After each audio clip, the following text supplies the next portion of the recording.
everyone, my name is Josh and welcome to WHIMS. And today I'm going to talk to you about a film called Tusk, and I'm just going to give you a brief synopsis of what the film is about. When podcaster Wallace Brighton, played by Justin Long, is travelling to Canada, he hopes to chase up a man whom he is looking to exploit for his lowbrow entertainment. He stumbles across an old manor house with an eccentric old man as its sole occupant, with the hook that he will share stories of his most extraordinary life. Little does Wallace know that he is being lured by his duplicitous host under false pretenses, and in order to survive, he has to answer one basic question. Is a man truly a walrus at heart? So this film is directed by Kevin Smith, who up until this point I've only seen one other film of his, and that was Red State way back in 2012, I want to say. So yeah, I was roughly sort of in that, secondary school age, so sort of like a teenager when I first saw that. And I really enjoyed that film, and when I came round to watching Tusk, it was a few years later, and I basically came across this film through the Nostalgia Critic and the folks at Channel Awesome, who did their own personal review of it. And I actually got very intrigued by the premise. I like the idea of it being kind of like this very weird comedy hybrid, because if you really think about it, this film is essentially a horror comedy by design. Like the idea of essentially taking this character and turning him into a walrus, it's a very funny idea in its own right, but the fact that he decides to make it a podcaster and one of those douchey podcasters who feels like they could be a host of something like, Impractical Jokers, where they're essentially, taking the mickey out of people and humiliating people just for their own entertainment. That's a very interesting idea because you could do a lot of interesting things with that particular premise. There are a couple of problems with this film, which I will highlight in a much more spoilery section if you want me to do a part 2 of this video.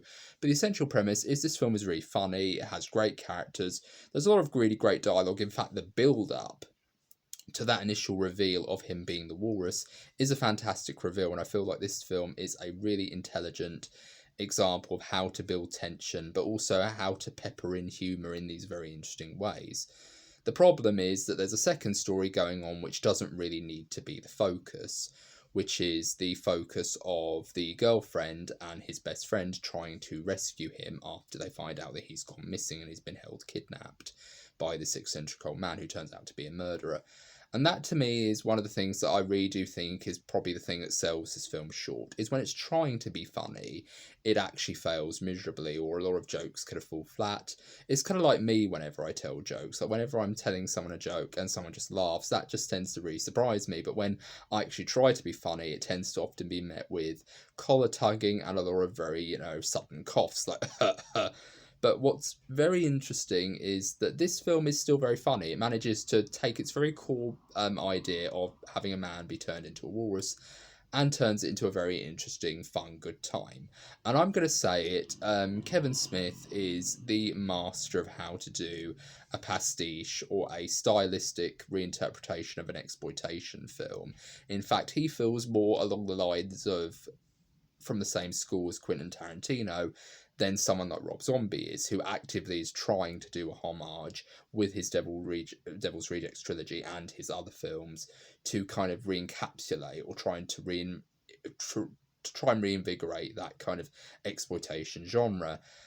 And he fails miserably, in my opinion, whereas Kevin Smith really encapsulates it in just 2 films, Red State and Tusk. And I feel like this is a really good film, because this film's a good film as well, because I feel like this film actually really does talk about exploitation and what humanity is able to do in order to exploit people. And it's kind of that idea of there's 2 very different sides to it, and I will go into that in a much more deeper review at some point. And let me know in the comments if you want me to do a spoiler review for this film, because I really do feel like this film does deserve to be, talked about at great length, but I really do feel like I want to do a spoiler-free video, and I just really enjoy this film. The entertainment value is fantastic, the characters are fantastic.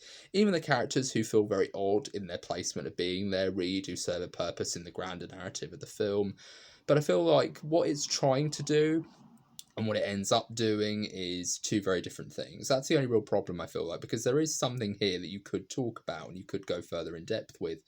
But I think the problem with Kevin Smith films is he really does try so hard to be funny in certain scenes, and those jokes don't really land for me. But I feel like when it's actually trying to be funny, like there's this really wonderful scene, which really makes me laugh, is a scene where Justin Long, who plays Wallace, is sitting in a wheelchair and he's just woken up after being sedated. And Michael Powell, who plays his host, Howie Howe, basically tells him that you just collapsed and I saw a spider crawl out of your leg and it took a bite out of you, and your entire leg was basically like an elephant's trunk. And he pulls off the blanket. He's sitting in an old-fashioned wheelchair with a blanket wrapped around him, and he basically rips it off, and you see a very snap zoom close up of his leg as sort of like a bloody stump being stitched back together. And he starts to, really panic, and he starts to go, oh God, there's no leg there. And he looks at him, and I'm just thinking, that's the moment when you get the biggest laugh. But when it's him trying to be funny in other scenes, which I'll go further into detail with my spoiler review, but I feel like this film is funny when it plays the premise straight. But when it, tries to be funny and it tries to throw in jokes, it kind of falls flat for me. It's kind of like when they try to have jokes in Get Out, where it's not to do with the horror, it's not to do with any of those things. That's when I feel the comedy falls flat. When you have the goofy best friend who's actually trying to be funny, he's trying to, tell people that this is actually happening.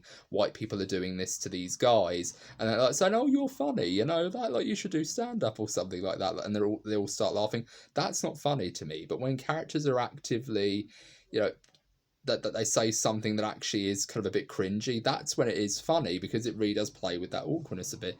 Like the moment with the maid where she's kind of smiling and a tear's sort of rolling down her face and Get Out, that's funny to me. Whereas when characters are actively trying to throw jokes at you, that's when it kind of falls flat for me. But yeah, it's kind of the same thing here, where when it's trying to be funny, it's funny. It's not really that funny, but when it is actually just letting the situation and the horror of the situation and the absurdity of the situation play out, it actually works. So this film is going to be the first in my Bridge2Halloween series, where it's not quite Halloween related, it's not quite horror, but it does have a lot of very disturbing elements. Like, just imagine that entire storyline being played from the point of view of this person who's being turned into a walrus. It's actually quite terrifying if you're actually participating in it, but when you're witnessing it, it's a damn good time and it's really funny. So, yeah, that's my thoughts on my first review to my Bridge2Halloween series. Let me know what you think of this video in the comments, and let me know what you thought of Tusk in general. Did you like it? Didn't you like it? And I just want to say right off the bat, I know I posted a short saying that I was not going to be reviewing Eyes Wide Shut, which won the poll. I am actually really upset about that, because I did obviously really want to watch it, but I will be putting that on hold until I can actually get my hands on a physical copy, a DVD or something. And I will be getting a review to you guys very soon with that, but for now I'm just going to, do this video, and I'm going to do other things along the way. So let me know what you thought of this video down in the comments, and if you really like this video, please be sure to give it a thumbs up, and I hope you're all doing very well. This has been Josh with Whimsical and Interesting Musings, or WHIMS, or welcome to WHIMS, and take care, bye for now. Hope you're all doing very well. Take care, bye for now.